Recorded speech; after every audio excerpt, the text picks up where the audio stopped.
Alice Coltrane's Journey in Satchidananda, Digital Spaces as Restoration by Irenosen Okojie.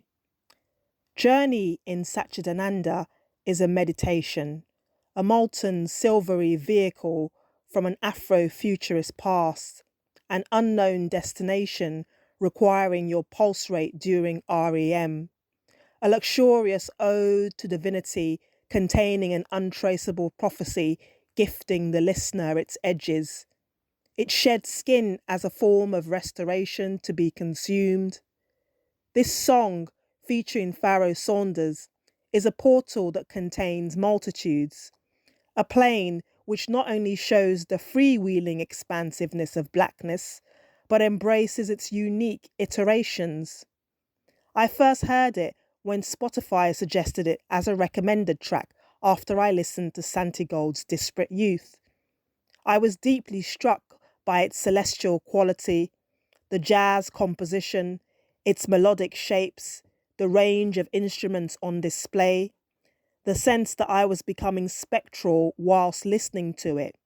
Immersing myself in the track was akin to being in a trance. Coltrane recorded it in 1970, named after her spiritual advisor, Swami Satchidananda. It was a musical love letter to the passing of her husband, jazz legend John Coltrane, who died of liver cancer in 1967.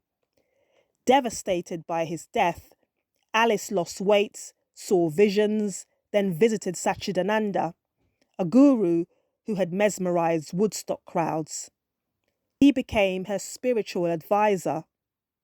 The album was born, but it's this title track which truly encapsulates a spiritual flight through loss, grief, and renewal.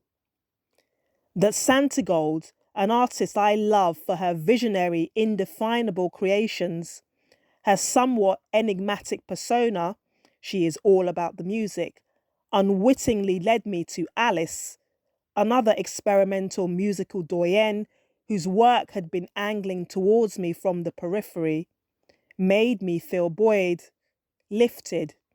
It was incomprehensible to me that I had not discovered her earlier in my youth. A black woman who played the harp, sidestepping regressive expectations in ways that are wondrous as well as nebulous. Santi and Alice are distant relatives. One led to the other, invoking the feeling of falling through a brightly lit, half-formed chasm. When the mood strikes me, I hunt for the song in digital spaces because I like to know it lives several lives, breathing, pulsing, disrupting, and regenerating. I find it an antidote to the cataclysms in the world.